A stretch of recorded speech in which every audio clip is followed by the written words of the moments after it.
Я поздравления шлю для вас на 23 февраля, когда немного подрасту, солдатом тоже стану я.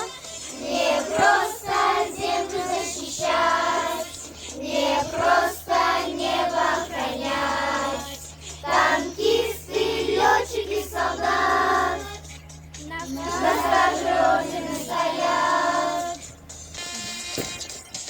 Я буду в армии служить, свою отчизну защищать, границы нашу сторожить, врагам пощады не давать.